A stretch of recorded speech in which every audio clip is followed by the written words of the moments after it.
আসসালামু আলাইকুম সবাইকে। আশা করি সবাই বেশ ভালো আছেন। ভোর হইলেই ব্রাজিলের খেলা। দীর্ঘ প্রতীক্ষার পর সেই মার্চ মাসের মেবি 27 তারিখে ব্রাজিল খেলছে স্পেনের সাথে এবং সেই ম্যাচটা ছিল 3-3 সমতা। এরপরে একটা লং টাইম পর আগামীকালকে সকালে ব্রাজিল এবং মেক্সিকোর বন্ধুত্বপূর্ণ ম্যাচ অর্থাৎ ফ্রেন্ডলি ম্যাচ আগামীকালকে সকালবেলা ব্রাজিল এবং মেক্সিকোর ম্যাচটা আমাদের কোপা আমেরিকার জন্য একটা গুরুত্বপূর্ণ ম্যাচ।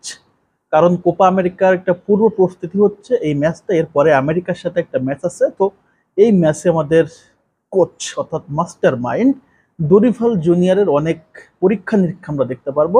কারণ কোপা আমেরিকাতে একটা পারফেক্ট 11 তৈরি করার জন্য এই দুটা ম্যাচ তার অবশ্যই একটা পরীক্ষা নিরীক্ষা দরকার আছে।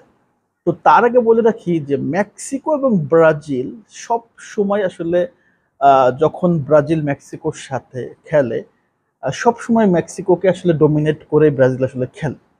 মেক্সিকোর মূল ফুটবল থিওরিটাই হচ্ছে তারা ডিফেন্সিভ মোডে খেলে এবং তারা সব সময় আসলে তাদের ডিফেন্সটাকে সুরক্ষিত রেখেই পরিবর্তিত চালা আসলে কাউন্টার অ্যাটাকে খেলে এবং তারা ফিজিক্যাল কিন্তু অনেক আক্রমণ করে।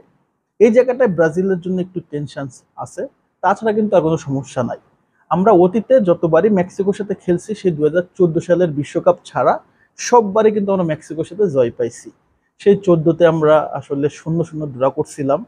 এরপরে আমাদের যখন খেলা হয়েছে ফ্রেন্ডলি ম্যাচ তাদের সাথে 2-0 গোলে আমরা জিতছি এবং সর্বশেষ তাদের সাথে খেলছি 2018 সালের বিশ্বকাপ এবং সেখানেও কিন্তু আমরা তাদেরকে 2-0 গোলে হারাইছিলাম এবং সেই ম্যাচে নেইমার জুনিয়র গোল করছিল, ফিরমিনো গোল করছিল।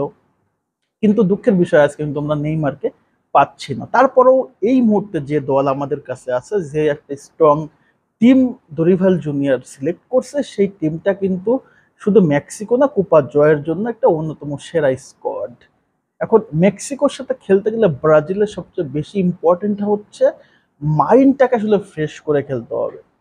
কারণ কোপা আমেরিকার জন্য প্রস্তুতি যেহেতু আমাদের, সো এই সময় আমাদের মাইন্ডটাকে ফ্রেশ রেখে দেন খেলতে হবে। এই জন্য নাম্বার ওয়ান, ইনজুরি সংখ্যায় পড়া যাবে না। কারণ সামনে কোপা আমেরিকা, এই মুহূর্তে ইনজুরিতে পড়লেই বিপদ, খুব একটা সহজে রিকভার হওয়ার সুযোগ নাই।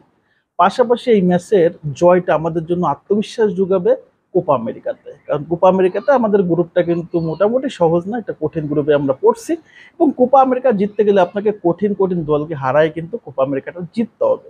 তো এই মুহূর্তে আমাদের মেক্সিকোকে আসলে ফোকাস করতে হবে। এখন দরিভাল জুনিয়র মেক্সিকোকে ঘিরে কোন প্ল্যানে খেলাটা সাজাবে সেটা সেই জানে। কারণ হয়তোবা প্রথম ম্যাচ যেহেতু আপনার যেহেতু আসলে ফ্রেন্ডলি ম্যাচ, সেখানে আমার মনে হয় যে আসলে যারা রিয়াল মাদ্রিদের হয়ে আপনার চ্যাম্পিয়ন লিগ খেলছে, বিশেষ করে ভিনি, রদ্রিগো বা মিলিতাও, তাদেরকে হয়তো বা ফার্স্ট একাদশে সুযোগ দিবে না। হয়তো বা আজকের ম্যাচে নাও খেলাইতে পারে, রেস্ট দিতে পারে, বিকজ একটা বিশাল ঢকল গেছে, হঠাৎ করে আবার দলের সাথে এসে খেললে ইনজুরির একটা সম্ভাবনা আছে, একটা লং জার্নি হয়েছে। তো আমার মনে হয় যে কোপা আমেরিকার জন্য তাদেরকে আসলে রিজার্ভ রেখে দিবে। আজকের ম্যাচে যারা যারা খেলবে তারাও প্রসিদ্ধ প্লেয়ার এবং তাদেরকে দিয়েই আমার মনে হয় কোপা আমেরিকার জন্য একটা প্রস্তুত রেডি করে রাখবে দরিভাল জুনিয়র। দরিভাল জুনিয়র সম্পর্কে তো আমরা আসলে দুইটা ম্যাচ দেখছি, অনেক দেখি নাই। দুইটা ম্যাচ থেকে কিন্তু আমরা একটা আশার প্রদীপ জ্বালাইছি মনের ভিতরে। কারণ আমাদের মনে একটা ক্ষুধা ছিল, একটা ভালো কোচ, দায়িত্ববান একটা কোচ আসবে যে ব্রাজিলকে আমাদের কোপা এবং বিশ্বকাপ জিতাতে সহায়তা করবে। এমন একটা বিশ্বাস কিন্তু আমরা দরিভাল জুনিয়রের ভিতর পাইছি। তো ওই বিশ্বাস থেকে আমরা আসলে স্বপ্ন দেখা শুরু করছি। তো স্বপ্ন আমাদের কোপা আমেরিকা এই মুহূর্তে টার্গেট।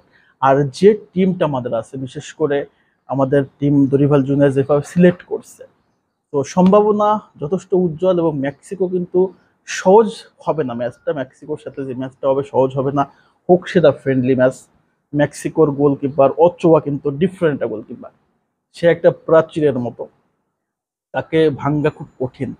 তো এই মুহূর্তে আমাদের যেহেতু মেক্সিকোর সাথে ম্যাচ এবং এই ম্যাচে আমাদের প্রত্যেকটা প্লেয়ারকে আসলে ঝালাই নেওয়ার সুযোগ থাকবে এবং সবচেয়ে বড় কথা হচ্ছে আমাদের টিমটা কিন্তু একদম একটা তরুণ ইয়াং জেনারেটিক একটা টিম। এই টিমটা যখন আসলে প্রস্তুত হয়ে যাবে, এই টিমটার কম্বিনেশন যখন ঠিক হয়ে যাবে, তখন দরিভাল জুনিয়রের কিন্তু সামনে বড় বড় বাধাগুলো অতিক্রম করা সহজ হয়ে যাবে। যার কারণে সে কিন্তু ইয়াংদের উপরে আসলে দায়িত্বটা দিতে যাচ্ছে। আমাদের ডিফেন্স, মিডফিল্ড, আক্রমণ বা সব জায়গায় কিন্তু আমাদের ইয়াং টিমটাই আসলে রেডি হচ্ছে। তো দেখা যাক আসলে মেক্সিকোর সাথে ব্রাজিল কি পারফরমেন্সটা করে এই পারফরমেন্সটা কিন্তু আমাদের জন্য অনেক বেশি গুরুত্বপূর্ণ, এবং এই পারফরমেন্সের উপর ভিত্তি করে কিন্তু আমাদের কনফিডেন্টটা একটু বুস্ট আপ হবে। তো খেলাটা হচ্ছে আগামীকালকে সকালবেলা ব্রাজিল এবং মেক্সিকো। দীর্ঘ অপেক্ষার পর আমরা আবারও ব্রাজিল এবং মেক্সিকোর ম্যাচটা দেখব, এবং অবশ্যই জয়ের আশায় আমরা খেলবো। দেখা যাক কালকে ম্যাচটা কি হয়। আপনাদের মতামতটা কি? ব্রাজিল নাকি মেক্সিকো, কে জিতবে নাকি ড্র হবে? অবশ্যই কমেন্টস করে জানাবেন। সবাইকে ধন্যবাদ জানাচ্ছি। আল্লাহ হাফেজ।